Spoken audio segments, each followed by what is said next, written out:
बंटी आउ रानी थिले स्वामी स्त्री। बंटी ऑटो चलई ता घर चलाउथिला। थरे जंगल रे लगातार 3 दिन धरी वर्षा हैला। बंटी ता ऑटो ने काम को जाई परिलानी। वर्षा न छाड़ीबा देखी दिने से तार स्त्री को कहिला, रानी तू झरका कबाट भलरे बंद कर दे, मु ऑटो नहीं बाहर को जाऊची। ए झड़ वर्षा राति रे यात्री मिल गले 2 पैसा मिलिबो। अरे ए झड़ वर्षा राति रे तुमे यात्री कोठु पाइबो? ताठु भलो हेबो तुमे वर्षा रात्रि बाहर को न जाई घरे रुह। मु तुम पई किछि खाइबा तयारी करि देबी। तू तो आम अवस्था कथा जानिचु। प्रत्येक दिन आमे धार आनी चलुचे। 3 दिन हेई गलानी मु बाहर को जाइनी। मु ऑटो न चलेले टंका कोठु पाइबा? आज जेते झड़ वर्षा हेउ पछे मु ऑटो नहीं बाहर को जीवी। एमिति कही बंटी चढ़ी ऑटो नहीं बाहर को गला। ता स्त्री बाहर छिड़ा ही ताको देखुथिला। किछि दूर गला परे बंटी छोट रास्ता पार ही बड़ रास्ता को उठिला। वर्षा सह बिजुली घड़घड़ी भी मारुथिला। रास्ता पूरा सुनसान थिला। केही कुआडे भी देखा जाउ नथिले। ए सब देखी किछि समय पाई तो बंटी खूब डरी गला। ए कौन? ए रास्ता रे तो केही भी देखा जाऊ नाहंती। मु बोधे मो स्त्री कथा मानी घरे रहिथिले ठीक हेई थांता। ए रास्ता रे मु आगरु बहुत थर जाईची, हेले आजी काहेकि केजाणी मते भारी भय भय लागुची। ना भय पाइले चलिबनी। आगरे काउर दुकान अछि, मु से पर्यंत जाए। हुए तो ता दुकान पाखरे मु किछि यात्री पाइबी। एमिति कही बंटी चढ़ी आगु गला। आगरे काउ दुकान देथिला। किछि समय परे बंटी चढ़ी काउर दुकान पाखरे पहुँचिला। काउ ता दुकान रे लंठन जळी दुकान पाखरे छिड़ा हेथिला। से बंटी को देखी कहिला, किए रे बंटी, तू ऑटो नहीं बाहर को आसीचु? ए झड़ वर्षा राति रे तू यात्री पाइबुनी। घरु काहेकि बाहर थिलु? ए दुकान रे मु रुहे, सेति दुकान खोली बसीची। तू निज समय नष्ट न करी घर को फेरी जा। अरे काऊ, मु कौन शौक रे बाहर को आसीची? तू तो मो अवस्था कथा जानिचु। ए ऑटो भी मु धार करी किनिची। टंका रोजगार न कले मु केमिति धार कर जे सुजीबी कहिलु। एठी तो यात्री पाइलिनी, आग को जाई देखे यात्री पाइबी कि नाही। जदि न पाइबी घर को फेरी जीबी। हाँ हाँ तू सेमिति कर। आज लागुची आउ वर्षा छाड़ीबनी। मु भी एबे दुकान बंद करी सोईबी। एमिति कही काउ ता दुकान बंद कला। बंटी ता ऑटो नहीं सेठारु चली गला। किछि दूर जाईची कि नाही हठात एक बुढ़ी चढ़ी ता ऑटो सामने आसी छिड़ा हेई गला। ए कौन बुढ़ी माँ, हठात एमिति मो ऑटो सामना को काहे चली आसिल? जदि मो ऑटो सह तुमर धक्का हेइथिले दोष तो मोर ही हेई थांता। जदि ऑटो दरकार थिला रास्ता कड़े छिड़ा ही मते डाकी थांत। बापारी मु टिके तर तर थिली, सेति पई भूले मु तो ऑटो सामना को चली आसिली। मो पुअर एक्सीडेंट हेई जाईची, ता देहरु बहुत रक्त झरी सारिलानी। तू टिके ताको डाक्तरखाना नहीं जा, मु तते बहुत टंका देबी। अच्छा अच्छा ठीक अछि बुढ़ी माँ, तुम्हें आउ व्यस्त हुअनी। जाओ तुम पुओ को नहीं आस, मु शीघ्र डाक्तरखाना रे तुमको पहुँचे देबी। एई तो मो पुओ तो ऑटो पछरे बसिची, शीघ्र हमको डाक्तरखाना नहीं जा। एमिति सुनी बंटी पछको बुली देखिला। पछ सीट रे सत को सत आहत अवस्था रे से बुढ़ी चढ़ीर पुओ सोईची। ए सब देखी तो बंटी खूब डरी गला। ए कौन बुढ़ी माँ, तुम पुओ मो ऑटो रे बसिला केतेबेले? मु तो किछि भी जानि पारिलिनी। अरे पुओ, मु तो सह कथा हेबा समय रे ही से तो ऑटो ऊपर उठी बसी गला। आउ समय नष्ट करनी, चल शीघ्र मो पुओ को डाक्तरखाना नहीं जा। तापरे बंटी चढ़ी शीघ्र शीघ्र सेमानकु डाक्तरखाना को नहीं गला। डाक्तरखाना रे पहुँचीबा परे बुढ़ी चढ़ी बंटी को किछि टंका देई कहिला, पुओ रे तू मोर आउ गोटे काम करी दे। तू टिके मो पुओ को डाक्तरखाना रे भर्ती करी दे। एई ने किछि टंका तो भड़ा सह मो पुओर चिकित्सा खर्च भी एथि अछि। ना ना, मु काहेकि तुम पुओ को डाक्तरखाना रे भर्ती करिबी? से तुम पुओ, तुमे निजे ताको डाक्तरखाना को नहीं जाओ। मु कौन सी झमेला रे पड़िबा को चाहुनी। तोर किछि असुविधा हेबनी रे पुओ। कथा कौन कि मो पुओ सह मु केते दिनरु कथा हेइनी। से मो ऊपर रागी जाईची। ତାର ହୋସ୍ ଆସିଲା ପରେ ଯଦି ସେ ମୋତେ ଦେଖିବ ରାଗିଯିବ। ରାଗରେ ଯଦି ତାର ଆଉଥରେ ଦେହ ଖରାପ ହେଇଯିବ, ସେଇ ଭୟରେ ମୁଁ ତାକୁ ନେଇ ଭିତରକୁ ଯାଇପାରୁନି। ମୋର ଏଇ ଗୋଟିଏ କାମ କରିଦେ ପୁଅ, ମୁଁ ତୋ ପାଖରେ ନେହୁରା ହେଉଛି। ଏମିତି ଶୁଣି ବଣ୍ଟି ମନରେ ଦୟା ଆସିଲା। ସେ ବୁଢ଼ୀ ଚଢ଼େଇର ପୁଅ ରାଜୁକୁ ଧରି ଡାକ୍ତରଖାନା ଭିତରକୁ ଗଲା।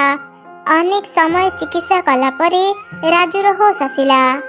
ମୁଁ କୋଉଠି ଅଛି? ମୋର କ'ଣ ହେଇଥିଲା? ତୋର ଆକ୍ସିଡେଣ୍ଟ ହେଇଥିଲା। ମୁଁ ଆଉ ତୋ ମା ତତେ ଧରି ଡାକ୍ତରଖାନା ଆସିଛୁ। ତୁ କ'ଣ ପାଇଁ ତୋ ମା ଉପରେ ରାଗିଛୁ କହିଲୁ? ତତେ ଡାକ୍ତରଖାନାରେ ଭର୍ତ୍ତି କରିବାର ଦାୟିତ୍ୱ ମୋତେ ଦେଇ ସେ ବାହାରେ ଛିଡ଼ା ହେଇଛନ୍ତି। ଏସବୁ ଶୁଣି ରାଜୁ ଆଶ୍ଚର୍ଯ୍ୟ ହେଇଗଲା ଆଉ କହିଲା, ମା, ମୋ ମା ଏଠାକୁ କେମିତି ଆସିବ? କିଛି ଦିନ ତଳେ ହିଁ ମୋ ମାର ମୃତ୍ୟୁ ହେଇଯାଇଛି। ମୁଁ ପାଠ ପଢ଼ିବା ପାଇଁ ସହରକୁ ଯାଇଥିଲି। ସେଇଠି ଚାକିରି ପାଇଲି ଆଉ ବାହା ହେଇ ସେଇ ସହରରେ ରହିଗଲି।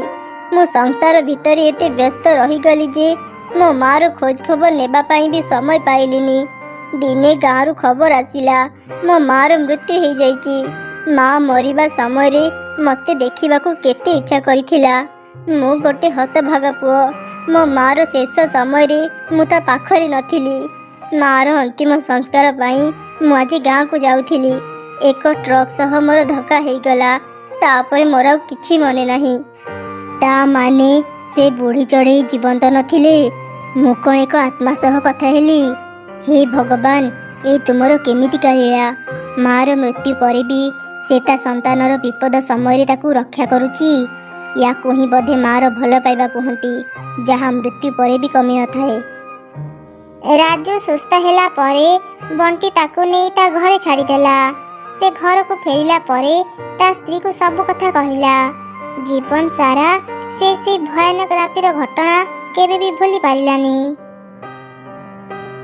ମା, ତମେ ମୋତେ କୋଉଠିକି ନେଉଛ? ଆମ ଘର ତ ପଛରେ ରହିଗଲା। ଚାଲ ମା, ଘରକୁ ଫେରିଯିବା। କୋଉ ଘରକୁ ତ ଫେରିଯିବା କଥା କହୁଛୁ? ତୋ ବାପା ଚାଲିଯିବା ପରେ ତୋ କାକା ଜୋର କରି ଆମଠୁ ଆମ ଘର ଛାଡ଼ିକି ନେଇଗଲା। ଆମେ ଏଠି ଆଉ ରହିବାନି ରେ ମା। ଏ ଜଙ୍ଗଲର ସବୁ ଚଢ଼େଇ ଭାରି ନିଷ୍ଠୁର। ମୋ ସ୍ୱାମୀ ଯେତେବେଳେ ବଞ୍ଚିଥିଲେ ସେ ସମସ୍ତଙ୍କୁ ସାହାଯ୍ୟ କରୁଥିଲେ, ହେଲେ ଆଜି ଆମ ବିପଦ ସମୟରେ ଆମକୁ କେହି ବି ସାହାଯ୍ୟ କଲେ ନାହିଁ। ଚାଲ ମା, ଆଜି ହିଁ ଆମେ ପାଖ ଜଙ୍ଗଲକୁ ଯିବା ଆଉ ସେଇଠି ରହିବା। ଠିକ୍ ଅଛି ମା, ତୁମେ ଯୋଉଠିକି ଯିବ ମୁଁ ବି ତମ ସାଙ୍ଗରେ ଯିବି। ହେଲେ ତା ପୂର୍ବରୁ ମୋତେ କିଛି ଖାଇବାକୁ ଦିଅ ମା, ଭାରି ଭୋକ ଲାଗିଲାଣି। ଛୁଆର ଏପରି କଥା ଶୁଣି ମା ଚଢ଼େଇ ଚାରି ଦିଗକୁ ଦେଖିଲା। କିଛି ଦୂରରେ ଏକ ତରଭୁଜ ବଗିଚା ଥିଲା। ତା ଦେଖି ମା ଚଢ଼େଇଟି କହିଲା, କାନିରେ ମା, ଏଇ ତ ଆଗରେ ଗୋଟେ ତରଭୁଜ ବଗିଚା ଅଛି। ମୁଁ ଏବେ ହିଁ ତୋ ପାଇଁ ଗୋଟେ ତରଭୁଜ ଆଣି ଦେଉଛି। ଏତେ ଚିନ୍ତାରେ ଥିଲି ଯେ ମୁଁ ତୋ କଥା ଭୁଲି ଯାଇଥିଲି। ଟିକେ ଅପେକ୍ଷା କର, ମୁଁ ଏବେ ତୋ ପାଇଁ ତରଭୁଜ ଆଣି ଦେଉଛି।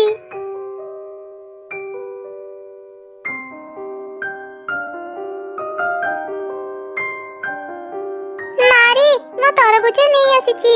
ହେଲେ ଦେଖେ, ଏ ତରଭୁଜ ଉପରେ କେତେ ମାଟି ଲାଗିଛି। ଚାଲ ନଦୀ ପାଖକୁ ଯିବା। ମୁଁ ଆଗ ତରଭୁଜକୁ ଭଲରେ ଧୋଇନିଏ, ତାପରେ ତତେ ଖାଇବାକୁ ଦେବି। ଏମିତି ସେମାନେ ତରଭୁଜ ନେଇ ନଦୀ କୂଳକୁ ଗଲେ। ମା ଚଢ଼େଇ ତରଭୁଜକୁ ନଦୀ ପାଣିରେ ଭଲରେ ଧୋଇ ତା ଛୁଆକୁ ଖାଇବା ପାଇଁ ଦେଲା। ଚଢ଼େଇ ଛୁଆ ସେ ତରଭୁଜ ଖାଇଲା। ମା ଚଢ଼େଇ ନିଜ ଦୁଃଖ କଥା ଭାବି ନଦୀ କୂଳରେ ବସି ଅନେକ କାନ୍ଦିଲା। ହେ ଭଗବାନ, ମୁଁ ମୋ ଛୋଟ ଝିଅକୁ ଧରି ଏତେ ଦୂରକୁ ଚାଲି ଆସିଲି। ଏବେ ଆମେ କୋଉଠିକି ଯିବୁ? କେମିତି ରହିବୁ? ମୁଁ କିଛି ବୁଝିପାରୁନି। ମତେ ରାସ୍ତା ଦେଖାଅ ପ୍ରଭୁ, ମତେ ରାସ୍ତା ଦେଖାଅ। ଚଢ଼େଇ ଏପରି କହି କହି କାନ୍ଦୁଥିଲା। ଠିକ୍ ସେହି ସମୟରେ ହଠାତ୍ ନଦୀ ଭିତରୁ ବାହାରି ଆସିଲେ ଦୁଇଟି ଯାଦୁର ମାଛ। ସେ ମାଛ ଦୁଇଟି କଥା କହି ପାରୁଥିଲେ। କିଏ ତୁମେ? ନଦୀ କୂଳରେ ବସି ଏମିତି କାନ୍ଦୁଛ କ'ଣ ପାଇଁ? ଏଠି ଏମିତି ବସି କାନ୍ଦିବାର ଆମେ କାହାକୁ ବି ଦେଖିନୁ। ସେଥିପାଇଁ ତୁମ ପାଖକୁ ଚାଲି ଆସିଲୁ। କୁହ, ତୁମର କ'ଣ ହେଇଛି? ତୁମେ କ'ଣ ଆମକୁ ଭୟ କରୁଛ? ଜମା ବି ଭୟ କରନି। ଆମେ ତମର କିଛି କ୍ଷତି କରିବୁନି। ଆମେ ହେଲୁ ଯାଦୁର ମାଛ। ତୁମ ସମସ୍ୟା ଆମକୁ କୁହ, ଆମେ ତମକୁ ସାହାଯ୍ୟ କରିପାରିବୁ। ଏମିତି ଶୁଣି ଚଢ଼େଇ ସେ ଦୁଇ ମାଛଙ୍କୁ ତାର ସବୁ ସମସ୍ୟା କଥା କହିଲା। ଆହା, ସତରେ ତୁମର ବହୁ ଦୁଃଖ। ହେଲେ ତୁମେ ଏବେ ଚିନ୍ତା କରନି, ଆମେ ତୁମ ପାଖକୁ ଚାଲି ଆସିଛୁ। ଆମେ ତୁମର ସବୁ ସମସ୍ୟା ଦୂର କରିଦେବୁ। ତୁମକୁ ରହିବା ପାଇଁ ଘର ବି ଦେବୁ, ଆଉ ଟଙ୍କା ରୋଜଗାର କରିବାର ରାସ୍ତା ବି ଦେଖେଇଦେବୁ। ତମେ ଦୁଇ ଜଣ ସତ କହୁଛ? ତୁମେ ମାନେ ମତେ ସାହାଯ୍ୟ କରିବ? ହେଲେ କେମିତି? ତମେ ଦୁଇ ଜଣ ତ ମାଛ ହିଁ ତମେ ମାନେ ମତେ କେମିତି ସାହାଯ୍ୟ କରିବ? ତୁମେ ଖାଲି ନଦୀ କୂଳରେ ବସି ଦେଖ, ଆମେ ତୁମକୁ କେମିତି ସାହାଯ୍ୟ କରିବୁ। ଏମିତି କହି ପ୍ରଥମ ମାଛ ପାଟି ଆଁ କଲା। ତା ପାଟି ଭିତରୁ ଏକ ଆଲୁଅ ବାହାରି ଚଢ଼େଇ ଛୁଆ ଖାଇଥିବା ଅଧା ତରଭୁଜ ଉପରେ ପଡ଼ିଲା। ସଙ୍ଗେ ସଙ୍ଗେ ହିଁ ତରଭୁଜଟି ବଡ଼ ହେଇ ଏକ ସୁନ୍ଦର ଘରରେ ବଦଳିଗଲା। ଏଇ ଦେଖ, ମୁଁ ତୁମ ପାଇଁ ତରଭୁଜ ଘର ତିଆରି କରିଦେଲି।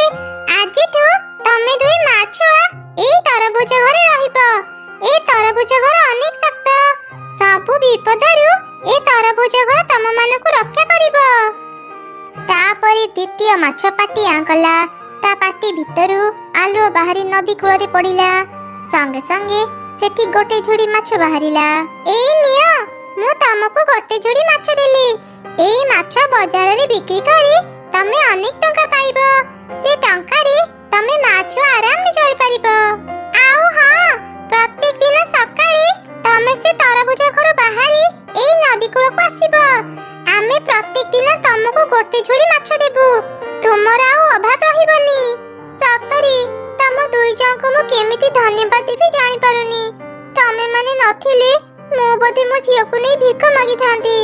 ଦୁଇ ଚତୁର ମାଛ, ତମମାନଙ୍କୁ ଅନେକ ଅନେକ ଧନ୍ୟବାଦ।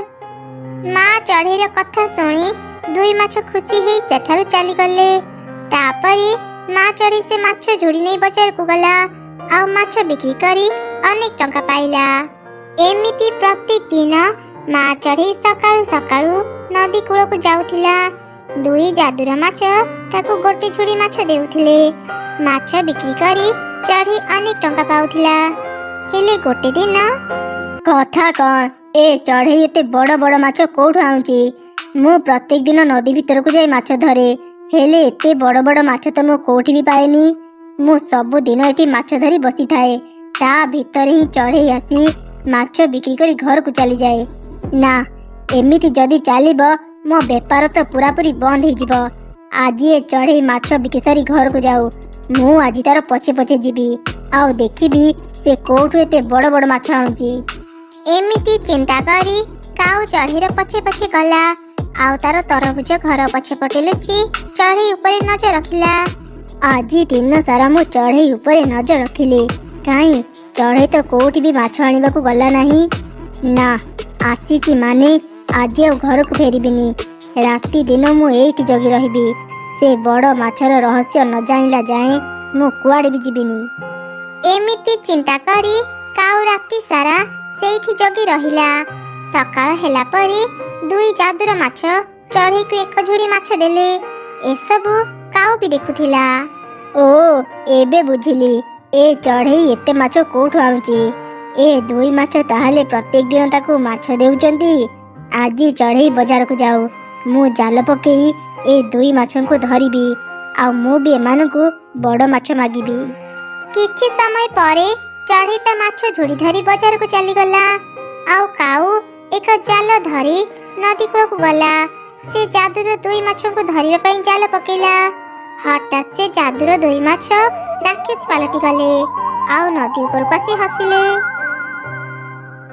କିଏ ରେ ତୁ? ଆମକୁ ଖୋଜୁଥିଲୁ? ଆମେ ହେଉଛୁ ରାକ୍ଷସୀ ମାଛ। ଆମକୁ ଡାକି ତୁ ତ ନିଜ ବିପଦକୁ ଡାକି ଆଣିଛୁ। ଏ କଣ? ଏବେ ତ ତମେ ମାନେ ଛୋଟ ଛୋଟ ମାଛ ଥିଲ, ଏବେ ଏମିତି ରାକ୍ଷସୀ ମାଛ କାହିଁକି ହେଲ? ଯିଏ ସରଳ ନିରୀହ ଥାଏ ଆମେ ତାକୁ ଭଲ ରୂପରେ ଦେଖାଦେଉ, ହେଲେ ଯିଏ ଲୋଭୀ ସ୍ୱାର୍ଥପର ଆମେ ତାକୁ ଏଇ ରୂପରେ ଦେଖାଦେଉ। ଆମେ ତ ବିଷୟରେ ଭଲ ଭାବରେ ଜାଣିଛୁ, ତୁ ବହୁତ ଲୋଭୀ। ପଚା ବାସି ମାଛକୁ ତୁ ଭଲ ମାଛ କହି ସମସ୍ତଙ୍କୁ ବିକ୍ରି କରୁ। ତୋ ଭଳି ଏକ ଅସତ୍ ଠକ ବ୍ୟବସାୟୀକୁ ଧରିବା ପାଇଁ ଆମେ ସୁଯୋଗ ଖୋଜୁଥିଲୁ। ଆଜି ଆମକୁ ସେ ସୁଯୋଗ ମିଳିଗଲା। ଏବେ ଆମେ ତତେ ନେଇଯିବୁ।